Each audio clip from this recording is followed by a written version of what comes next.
John Bolton, thank you for being with us today. I want you've said in a bunch of places that you think that it's obvious it's not just a lie but a desperate lie. I guess the place I want to start with you is on the question of how you witnessed Donald Trump deal with classified materials broadly within the White House, and whether he was, as many now say, sort of a walking, talking national security threat at all times.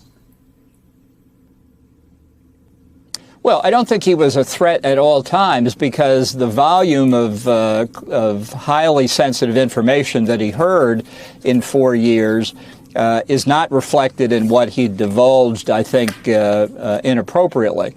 So a lot of this was just reflective of the way things happened in the Trump White House, living inside a pinball machine, depended on what he did at any given moment.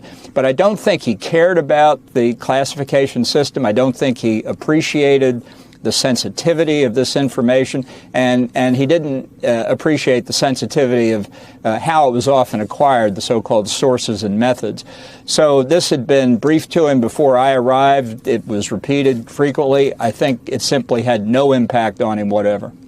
There's a couple of different ways that people think about this, and people who are not friendly to the president who think about what's happened here.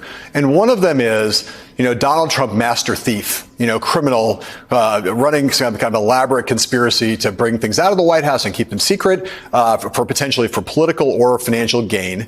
There are other people who attitude is Trump is chaotic. He's careless. He's not that smart. He took these things almost by mistake, and now he's basically stamping his feet and saying they're mine. I don't want to give them up. Give me a sense of where you think the truth lies with respect to Trump's intelligence, carelessness, and the degree to which he might have brought motive to bear on taking these documents out of the White House and keeping them for this long at Mar-a-Lago.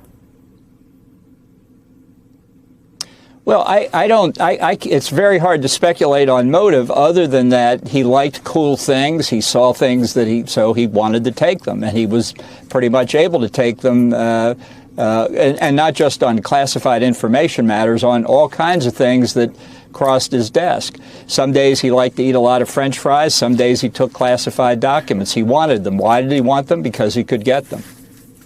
Right, and I just want to, the thing you just said is kind of extraordinary, right? I mean, you're kind of like, from the way you're characterizing the former president's mind is that the difference between wanting a lot of French fries and wanting classified documents are basically the same thing in terms of the seriousness with which he takes those desires. Is that what you're saying?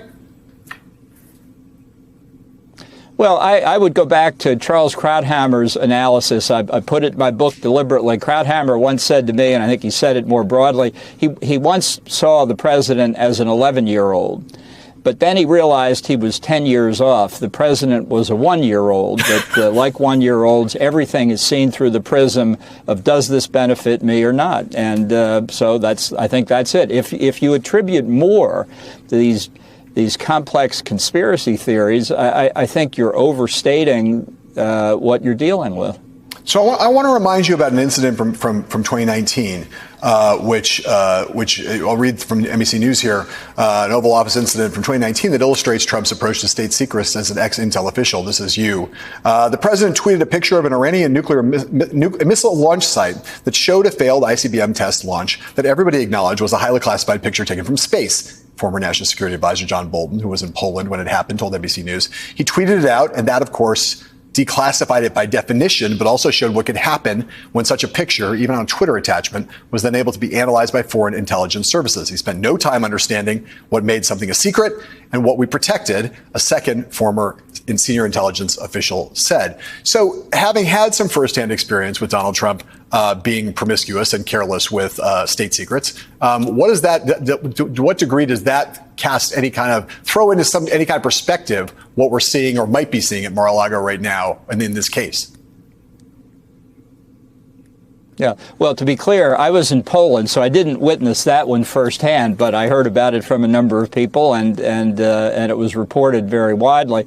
I think what happened in part at the end of the administration is, since the president didn't acknowledge he had lost until, I don't know, maybe 24 hours, 48 hours, I am sure the departure was chaotic. The way to do it in a coherent fashion, in a normal end of presidency transition, is that the packing and sorting of all these documents would have been done with people from the White House counsel's office president, with people from a directorate of the National Security Council staff, the Records Access and Information Security Management Directorate that helps government-wide with classification and security issues.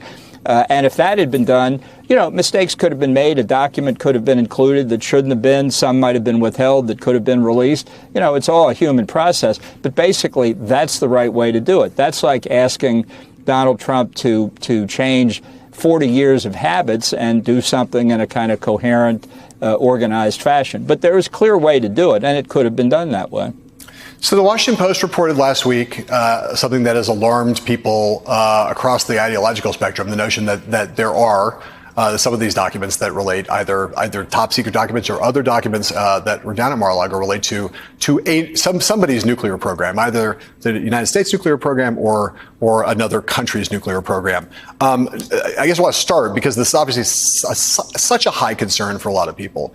First, let's just go to the very simplest thing. Does it strike you as plausible, or rather implausible, that Donald Trump would have top secret documents down at Mar-a-Lago that pertain to nuclear weapons?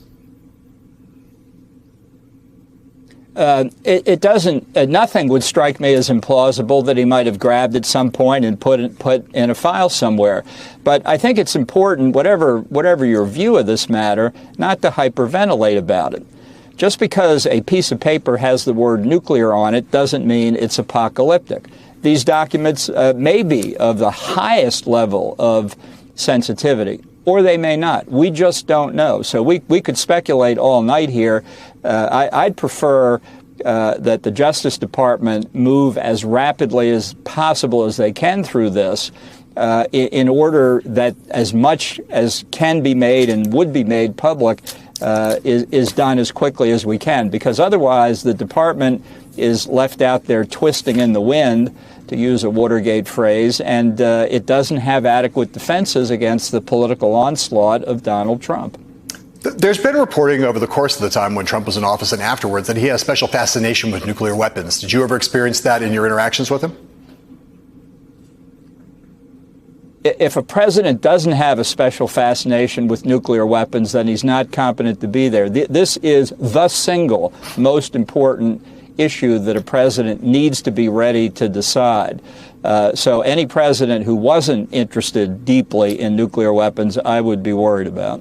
Well, so are you saying that? I know I don't want to play the word game here. I mean, there are presidents who are interested in the sense that there's a lot on the line. It's a hugely important issue, and they're interested in some academic or intellectual way or policy way. The others have suggested that Trump was kind of interested in them because they were big things that could go boom. And some of the reporting around it is kind of gets down to being that base. I'm curious, like, how did Donald Trump talk about nuclear weapons in your presence? Well, I'm not a shrink. I'm not into shrink talk. I don't think he focused on them enough, frankly. I remember as we were flying to Helsinki for his famous summit with Putin, I know from my own conversations with Putin, he loves talking about arms control.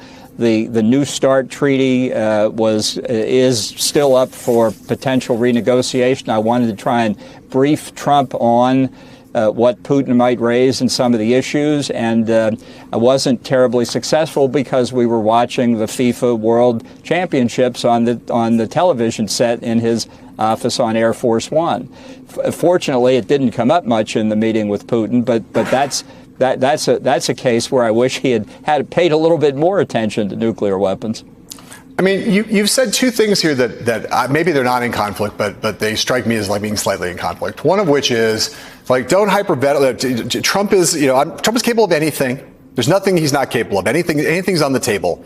And the other is sort of this sort of suggestion that he's kind of not, hard to get his attention on these kind of questions related to nuclear weapons, for instance, you were just describing. I guess a basic question that a lot of normal people want to ask is Trump the kind of person, in your judgment, who could concoct a relatively elaborate plan to steal documents from the White House related to particular nuclear secrets, maybe of some other countries, maybe of the Israeli nuclear program. I'm not saying that one specifically, but of some other country, for instance, and then try to monetize that on the global stage. This is a world that you know very well. That there is a black market for that kind of information.